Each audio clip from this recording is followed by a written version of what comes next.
Hello, good afternoon po. Andito po ngayon tayo sa bahay nila Carmen, no? Kasi meron tayong good news para sa kanya, no? So, puntahan na po natin. Tao po. Hello. Magandang araw. Kamusta na ikaw? Parang bagong ligo ka, ha? Kamusta na po, nanay? Carmen, kamusta na? Andito po pala tayo mga followers sa tahanan po nila Carmen. Wait lang ha, kukunin ko lang ha. Po yung pinabibigay ni Ma'am Angie para kay Carmen. Galing po sa ibang bansa na ibinilin sa akin na ibigay ko to kay Carmen. Meron kasing dumating sa akin na 3 kahon na balikbayan box. Yan yung pinabibigay sa iyo ni Ma'am Angie. Ayan. So ang bigat na. Ito po nanay ay naglalaman ng mga chocolate. Okay.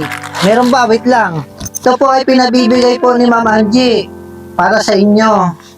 Ito po ay juice powder. Ito po nanay ay palaman.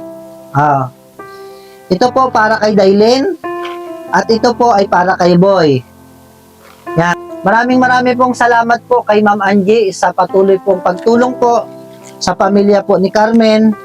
At ngayon po, natanggap po ni Carmen yung pinadala nyo po na doon sa loob po ng kahon. Our hearts have been to battle, our souls have been to war. We've lost the will to carry on, we don't believe no more. Wasn't it we that said that this could never happen to us? How wrong could we be? 'Cause baby, here we are. Our hearts have been to battle, our souls have been to war. We've lost the will to carry on, we don't believe no more. Wasn't it we that said that this could never happen to us? How wrong could we be? 'Cause baby, here we are. Our hearts have been to battle, our souls have been to war. Meron ka bang gustong sabihin, Ate Carmen, kay Ma'am Angie? Maraming salamat po kay Angie sa binibigay niya po sa amin. Pati na rin po din po sa binibigay niyo pang grocery po. Yon. Marami pong salamat kay Ma'am Angie. Oh, palaman. Bukod po dyan, nanay, sa pinadala ni Ma'am Angie, meron din po siyang pinadala na pera na pang grocery ninyo. Di ba? Ito po, nanay, ay nagkakahalaga na di mabilang. Bilangin natin. 1, 2, 3, 4, 5, 6. Ano gusto mong sabihin kay Mama Angie? Maraming salamat po.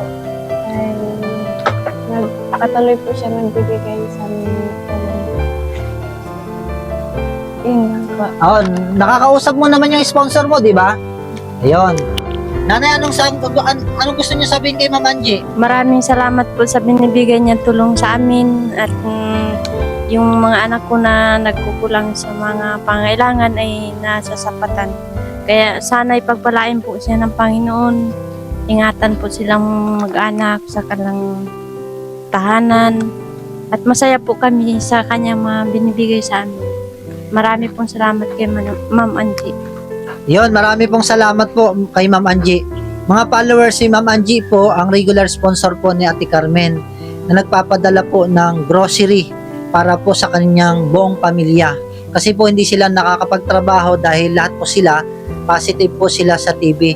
At ngayon, nagatid tayo ng pinadala po ng mga gamit po ni Carmen at syempre binigay po natin yung pera na nagkakahalaga po ng 6,000. Ito po, nagkakahalaga po ng 6,000. Ano po gusto nyo, nanay? Kayo nang bahala na mag-grocery o samahan ko na lang si Carmen? Samahan na lang. Anong gusto nyo? Samahan na lang po mag-grocery ang Carmen. Oo. Ano mga gusto nyong ipabili? Bigas po. Bigas. So ngayon, gagawin natin Ate Carmen, pupunta tayo ng bayan. So nakaligo ka naman na. So alis na po kami mga followers, nagpapasalamat po kami. Masayang masaya ka ba? Opo. Yan. Dapat laging masaya kahit may nararamdaman at may problema, dapat laging masaya, no? Ay sige po, pupunta na po kami ng bayan.